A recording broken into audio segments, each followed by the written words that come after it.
আশিক হইয়া ডাকো তারে, মাশুক পাইবা সামনে। আশিক হইয়া ডাকো তারে, মাশুক পাইবা সামনে। আশিক মাশুক এক হইলে, আশিক মাশুক এক হইলে ভয় থাকবে না মরণে। লা ইলাহা ইল্লাল্লাহ, লা ইলাহা ইল্লাল্লাহ, লা ইলাহা ইল্লাল্লাহ, লা ইলাহা। মাওলা পাকের কি খেলা, কেউ বুঝে কেউ বুঝে না। মাওলা পাকের কি খেলা, কেউ দেখে কেউ দেখে না। অগ্নি কুণ্ড বসে পড়েন, অগ্নি কুণ্ড বসে পড়ে ইব্রাহিম খলিলুল্লাহ। লা ইলাহা ইল্লাল্লাহ, জোরে লা ইলাহা ইল্লাল্লাহ, লা ইলাহা ইল্লাল্লাহ, লা ইলাহা ইল্লাল্লাহ, মুহাম্মাদুর রাসূলুল্লাহ। আওয়াজ দিয়ে সবাই বলি সাল্লাল্লাহু আলাইহি ওয়াসাল্লাম। বিসমিল্লাহির রহমানির রহিম। লা তা'মাল আবসার ওয়ালাকিন তা'মাল কুলুবুল্লাতী ফিস সুদূর। আল্লাহ রাব্বুল আলামিন নবীজিকে ডাক দিয়ে বললেন, নবী গো, দুনিয়ায় যত মানুষ আছে সকল মানুষের কপালের চোখ নষ্ট হয়ে যায়নি, এদের বাইরের চোখ নষ্ট হয়ে যায়নি, বাইরের চোখ এদের ঠিক আছে।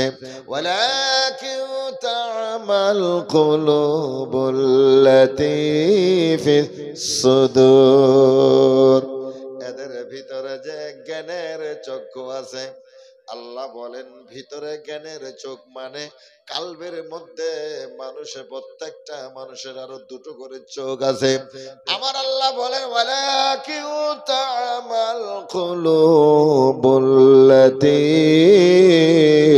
ফিস সুদূর, মানুষের অন্তঃকরণের মধ্যে যে জ্ঞানের চক্ষু আছে, মানুষের সেই জ্ঞানের চোখ ওদের বিনিষ্ট হয়ে গেছে, ওদের জ্ঞানের চোখ নষ্ট হয়ে গেছে।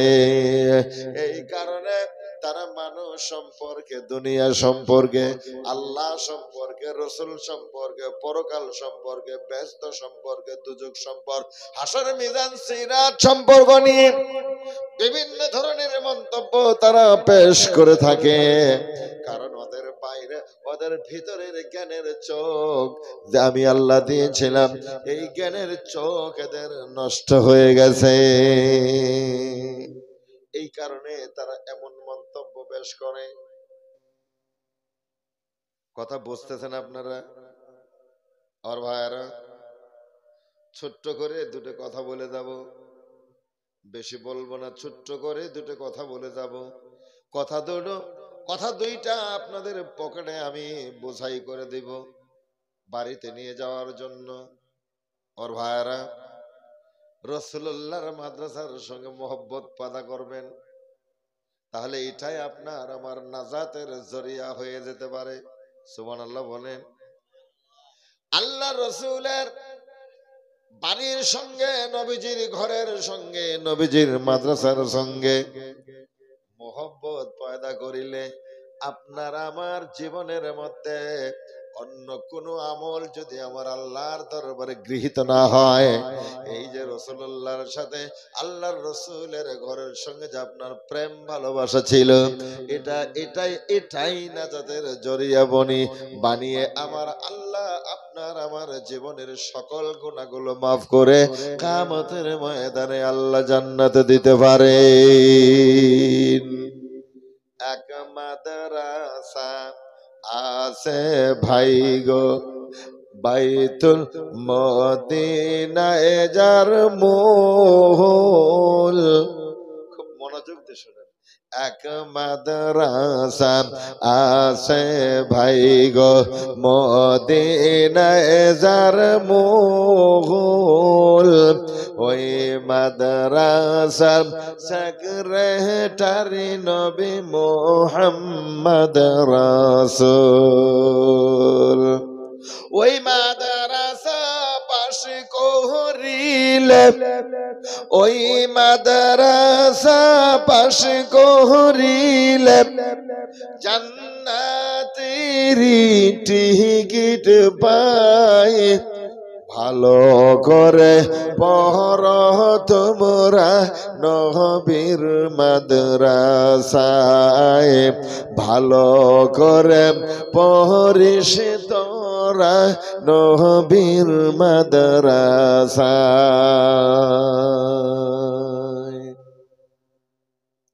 আমার ভাইরা, এই জন্য বললাম দুটো জিনিস দিয়ে যাব। এই জিনিস দুটাকে, বস্তু দুটাকে হৃদয়ঙ্গম করে নিবেন। একটা হলো আল্লাহর রসুল মুহাম্মদুর রাসূলুল্লাহ সাল্লাল্লাহু আলাইহি ওয়াসাল্লাম ইন্তেকালের সময় আপনাকে মাদ্রাসাটা কি নাম কইছেন হুজুর? নামা বরঘাট ইসলামিয়া জালালিয়া হাফিজিয়া বানাত মাদ্রাসা। অনেক আগে হইছে মনে হয়, তাও 7 বছরের মতো। আলহামদুলিল্লাহ, তো অনেক দিনই হয়েছে, মোটামুটি 7 বছরের মতো হয়েছে মাদ্রাসা, এই বানাত মাদ্রাসাটা। তো এটা মোটামুটি সপ্তম বার্ষিকী যেটা ধর্মীয় অধিবেশনে আগত উলামায়ে হযরত এখানে এসে বক্তব্য রেখে গেলেন।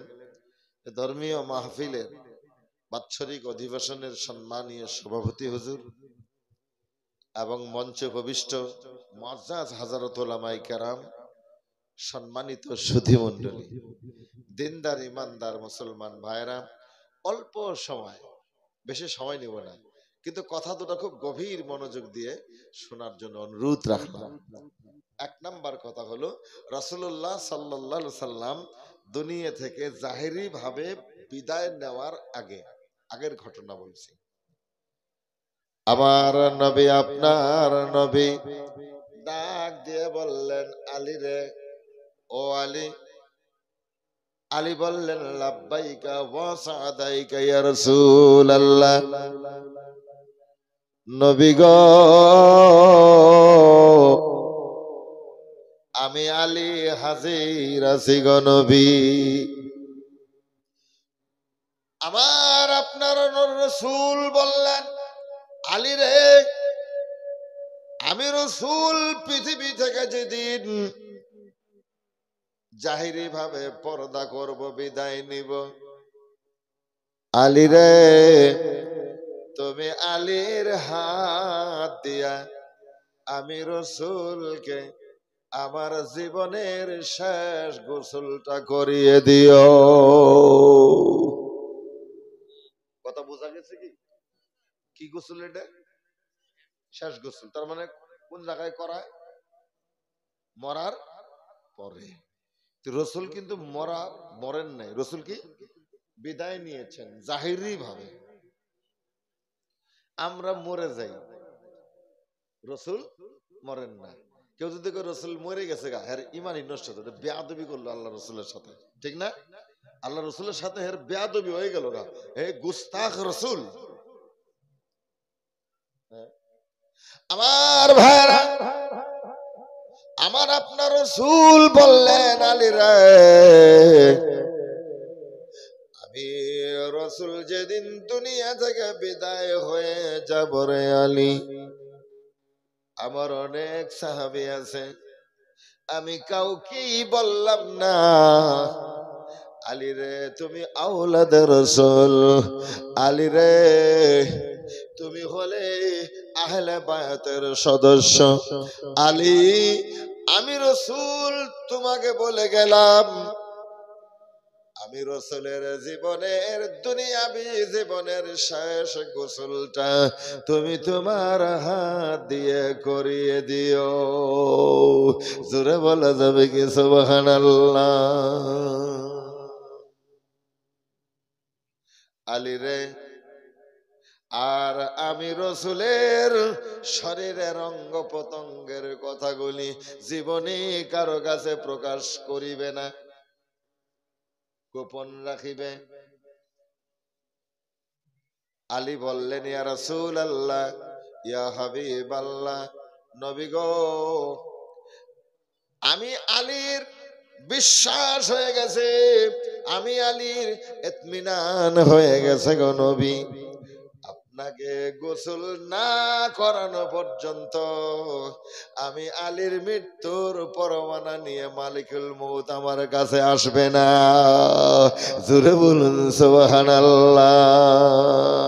এটা আমার বিশ্বাস হয়ে গেছে, আপনাকে গোসল না করানো পর্যন্ত আমার কাছে মৃত্যুর পরমানা নিয়ে মালিকুল মউত হাজির হবে না। কেননা আপনি রসুল নবুয়তে জবান দিয়ে বলেছেন যে আমাকে গোসল তোমার হাত দিয়ে করিয়ে দিও, আপনাকে গোসল না করানো পর্যন্ত আমি বিদায় হব না। সুবহানাল্লাহ বলেন। রসুলের কথা তাদের কি বিশ্বাস! আল্লাহু আকবার। আমার ভাইয়ারা, এবার রসুল ডাক দিলেন উসমান, ও উসমান। লাব্বাইক ইয়া রাসূলুল্লাহ, নবী গো আমি উসমান হাজির আছি গো নবী। উসমান, আমি রসুল দুনিয়া থেকে বিদায় জাহেরি পর্দা করার পরে আলী আমার জীবনের শেষ গোসল করিয়ে দিবে। উসমান রে, তুমি তোমার হাত দিয়ে আমি রসুলকে আমার জীবনের শেষ পোশাকটা পরিয়ে দিও। জোরে বলুন সুবহানাল্লাহ। এই পোশাকটার নাম কি? সবাই কোন? কাফনের কাপড়। কাফন একটা কি আমাদের পোশাক না? যেটা বলেন পোশাক।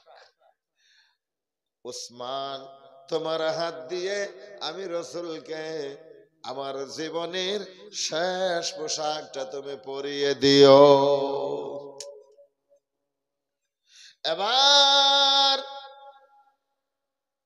আমি আপনাদেরকে বলে যাচ্ছি, এই মাহফিলের মধ্যে আমরা যারা 2-4 জন বসে আছি, আমি সকলকেই অনুরোধ করতেছি বাজানো, আজকে বাড়িতে যাবেন, আল্লাহ সহি সালামতে বাঁচায় রাখিলে কালকে সকালবেলা ফজরের নামাজের পরে যার যে কয়জন সন্তান আছে, সন্তান মানে ছেলেদের ডাক দিয়ে নিয়ে সম্মুখে বসিয়ে নিয়ে তাকে উপদেশ দিয়ে বলবেন, বাজানো আমি ইন্তেকাল করার পরে, আমি মারা যাওয়ার পরে আমাকে যেন ভাড়াটিয়া দিয়ে গোসল করানো না হয়।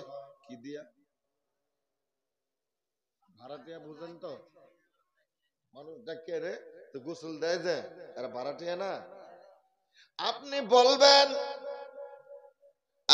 কারামত আলী, এর নাম কইলাম, আব্দুল সত্তার, আব্দুল হান্নান, আব্দুল মান্নান, আব্দুল জব্বার, আব্দুল মজিদ, আমার ইন্তেকালের পরে আমাকে যে গোসলটা দিবা এটা ভাড়াটিয়া মানুষ দিয়ে যেন গোসল করানো না হয়। তাহলে বাজান কি করব? কয় বাবা গো, আমি তোমার বাবা, আমি আমার এই হাত দুটা দিয়ে ছোট্ট থেকে তোমাকে বহুদিন আমি গোসল দিয়েছিলাম।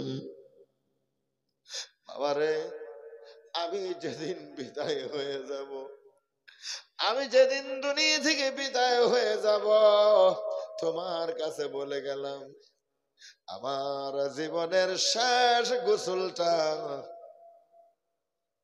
তুমি তোমার হাত দিয়ে আমাকে করিয়ে দিও। জোরে বলা যাবে কি সুবহানাল্লাহ? সন্তানেরে তোমার হাত দিয়ে আমাকে গোসলখানা করিয়ে দিও। এবার সন্তান বাবাকে, বাবার লাশটাকে মশারির নিচে, কি নিচে? আপনার যদি মশারি লাগায় না, মশারির নিচে বাবার লাশ, মশারির ভিতরে সন্তান ঢুকে গেছে। মশারির ভিতরে ঢুকে গেছে। সন্তান বাবাকে গোসল দেওয়ার জন্য বড়ই পাতা দিয়ে গরম জলে বাবাকে গোসল দিচ্ছে। সন্তানের চোখের পানি আর নাকের পানি এক হয়ে গেছে। বাজানো,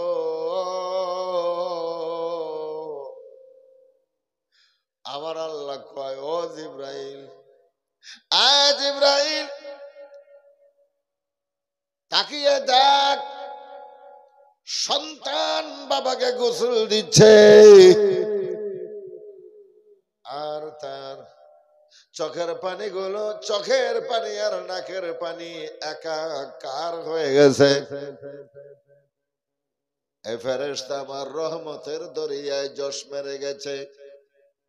আমি এই ক্রন্দনরত সন্তান যে বাবাকে গোসল দিচ্ছে আর বাবার জীবনের সকল গুনাহগুলো আমি আল্লাহ মাফ করে দিলাম।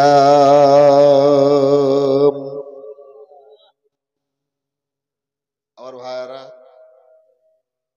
এক নাম্বার সন্তানে গোসল দিবে, এটা ছেলেকে বলবেন, পারবেন না?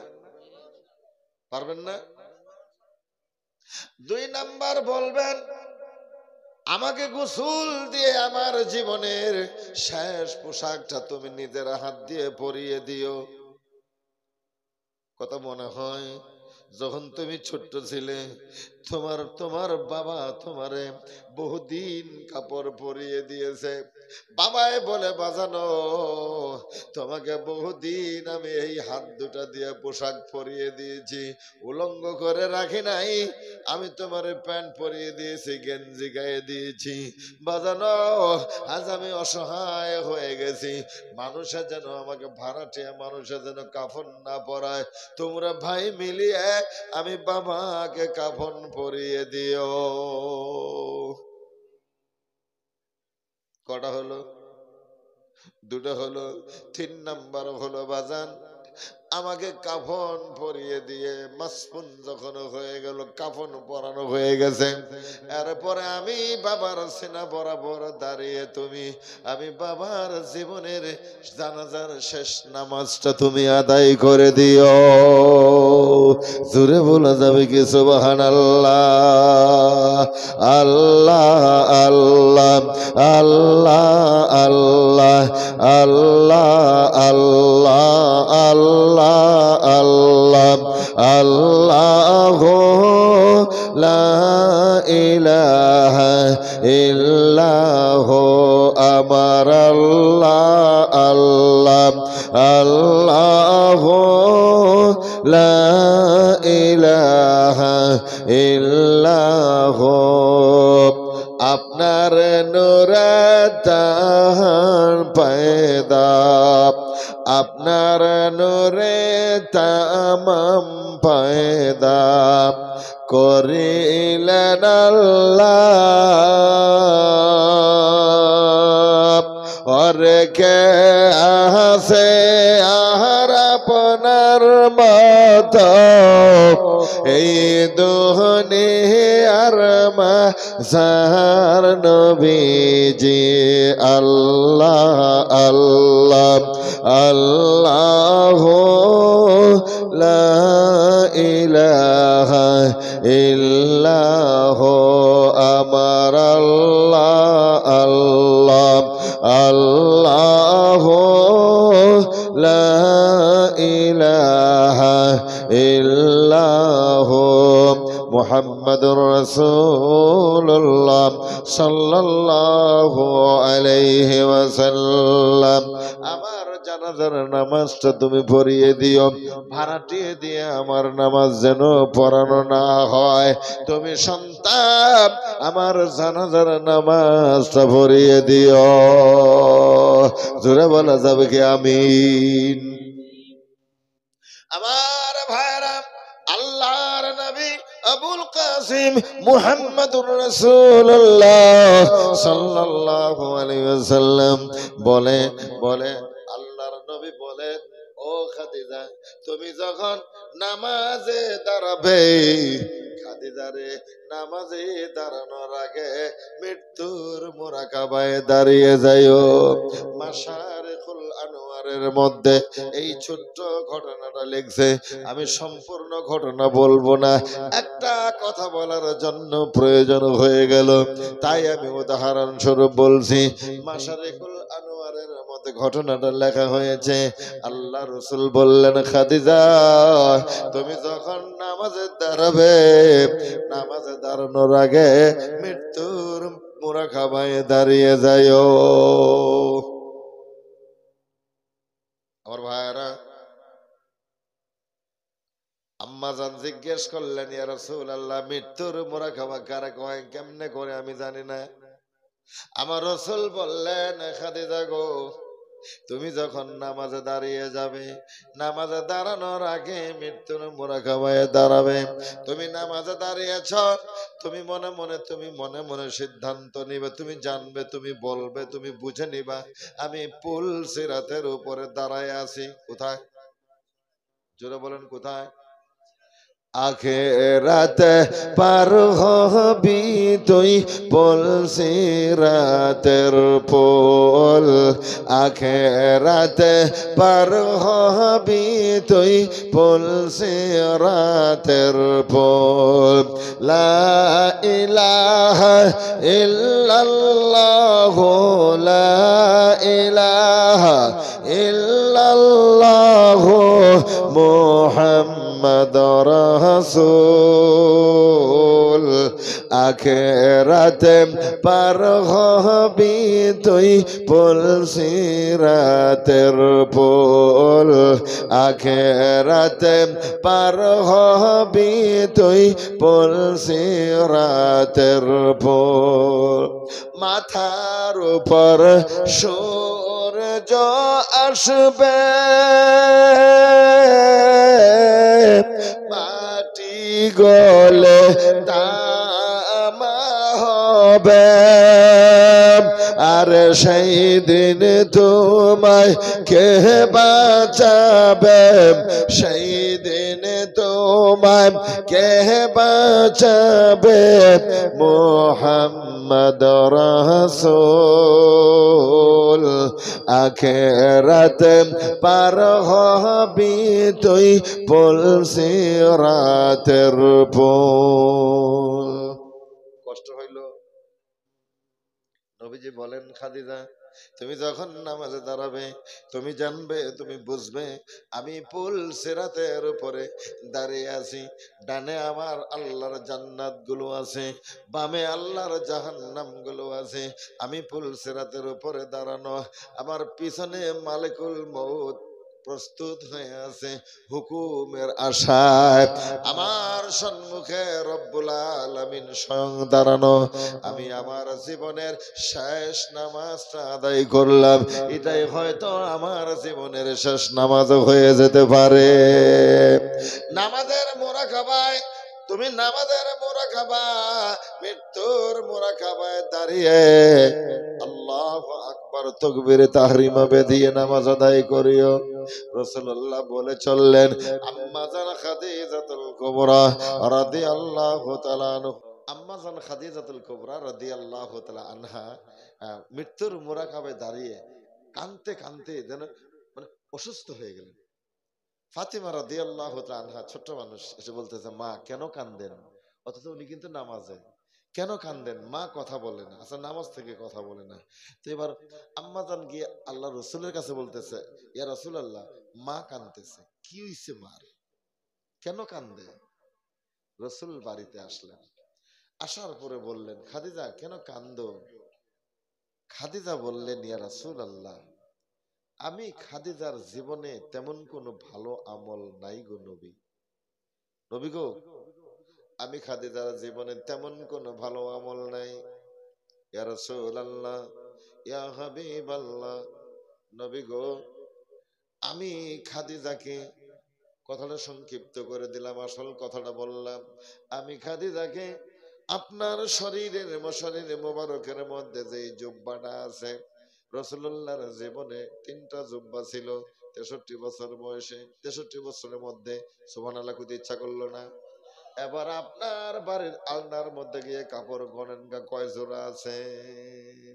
কিন্তু আমার রাসূলের জিন্দেগির মধ্যে 3টা জুব্বা। এবার আম্মা জান মা খাদিজাতুল কুবরা রাদিয়াল্লাহু তাআলা আনহা বলেন, নবী গো, যেই জুব্বাটা গায়ে দিয়ে ওই যে গারে হীরার মধ্যে, ওটা কোনো মাদ্রাসা না, ওটা কোনো মসজিদ নয়, ওটা হলো গারে হীরা পর্বতের চূড়ার মধ্যে পাহাড়ের তৈরি করা, পাথরে তৈরি করা একটা গর্ত। এই গর্তের মধ্যে নবী গো, এই গর্তের মধ্যে 15 বছর 1 মাস 19টা দিন বসে বসে আবার আল্লাহর মুরাকাবা করেছেন। ওই সময় আপনার শরীরে যে জুব্বাটা ছিল, আমি খাদিজা যেদিন দুনিয়া থেকে বিদায় হয়ে যাব গো নবী, ওই জুব্বাটা দিয়ে আমি খাদিজাকে কাফন পরিয়ে কবরে দাফন করে দিবেন। জোরে বলুন সুবহানাল্লাহ। কথা সংক্ষিপ্ত করে দিলাম। আম্মাদান বলেন, আমার রাসূল বললেন, খাদিজা, আমার আমার জুব্বা দিয়ে তোমার কাফন পরিয়ে দিলে তোমার কি লাভ হবে? খাদিজা বললেন, ইয়া রাসূলুল্লাহ, আপনার জুব্বা মোবারক যদি আমি খাদিজার কাফন হয়ে কবরে থাকে, নবী গো, ওই কবরে আমি খাদিজার কোনো ভয় থাকবে না। জোরে বলা যাবে কি সুবহানাল্লাহ। আবার রাসূল বললেন, খাদিজা মঞ্জুর, ঠিক আছে, এবার বলো কেন কান্দো? এবার আম্মা জান খাদিজা বললেন, ইয়া রাসূলুল্লাহ, আমাকে যখন কবরে রাখবেন, সংক্ষিপ্ত করে দিলাম, ইয়া রাসূলুল্লাহ, আমাকে কবরে রাখার আগে আপনি কবরের মধ্যে নামবেন। সুবহানাল্লাহ বলেন। আপনি রহমাতুল লিল আলামিন কবরে নামবেন। এই কথাটাই জন্যই বললাম, আপনি আপনার সন্তানকে বলেন, বাজান, আমাকে যখন কবরে নামাবে, কাফন হয়ে গেছে, গোসল হয়ে গেছে, কাফন হয়ে গেছে, জানাজা হয়ে গেছে, এবার যে কবরে আমাকে লাশটা রাখবে, বাজান, তুমি আমাকে রাখার আগে তোমরা 2 ভাই 3 ভাই কবরে নেমে যাইও। আল্লাহু আকবার বলেন। কবরে নামে যাইও, এটা রাসূলুল্লাহর সুন্নাত। জোরে বলুন সুবহানাল্লাহ। নিজের আত্মীয় সন্তান, বংশের রক্ত ব্লাড কানেকশন যাদের সন্তান, বাবা বলতেছে তুমি আমার কবরে নেমে যাই। কাজ করা হলো 4টে। সংক্ষিপ্ত করে বলে দিলাম, 4টে কাজের মধ্যে 4 ঘন্টা ওয়াজ করা যেত, সংক্ষিপ্ত করে কয়ে দিলাম এই 4টে কাজ। 1 নাম্বার সার্টিফিকেট, বাবাকে জীবনের শেষ গোসল। 2 নাম্বার বাবাকে কাফন পরিয়ে দেওয়া। 3 নাম্বার বাবার জানাজার নামাজ। 4 নাম্বার বাবাকে কবরে দাফন করার জন্য সন্তান কবরে নেমে হাত দিয়ে এমন করে ধরে না, লাশটাকে হাত দিয়ে ধরিয়ে মাটি, কবরের মাটির মধ্যে শোয়ায়ে দিয়ে বিসমিল্লাহি, তারপরে কি কয়, বিসমিল্লাহি ওয়া আলা মিল্লাতি রাসূলিল্লাহ, এই দোয়াটা পড়িয়ে দিয়ে তুমি কবরের উপরে উঠে আসিও। আবার আল্লাহ কয়, সন্তানের কাছ থেকে এই বাবার হলো সফল বাবা। কি বাবা? জোরে বলেন কি বাবা? আয় ফেরেশতারা সাক্ষী থেকে যা, আমার রহমতের দরিয়ার মধ্যে যশ পেরে গেছে। এই কবরে শায়িত যে বাবা কবরের মাটিতে শুয়ে পড়লো, এই বাবা হলো সফল বাবা। কেন? ফেরেশতারা জিজ্ঞেস করে, কেন আল্লাহ, কেন, কেমনে সফল? ভাই দেখ, 4টে সার্টিফিকেট তার সন্তানের কাছ থেকে নিয়ে কবরের মাটিতে শুয়ে গেছে। এই যে বাবা 4টে সার্টিফিকেট নিয়ে কবরের মাটিতে শুয়ে পড়েছে। আমি বাবা, আমি আল্লাহ তারে মাফ করে দিলাম, আমি আল্লাহ তারে মাফ করে দিলাম, কারণ সন্তানের কাছ থেকে সে এই সার্টিফিকেট গুলো সংগ্রহ করেছে। সুবহানাল্লাহ বলে। বাজান এই জন্য বললাম দুটো কথা বলবো, নিয়ে যাবেন বাড়িতে, মনে থাকবে। মাদ্রাসার জলসায় এসে দুটো কথা নিয়ে গেলেন বাড়িতে। কি কথা? ছেলেদেরকে বলবেন, ঠিক আছে? এই যে কথা দুটো আপনাদের কাছে বললাম, আর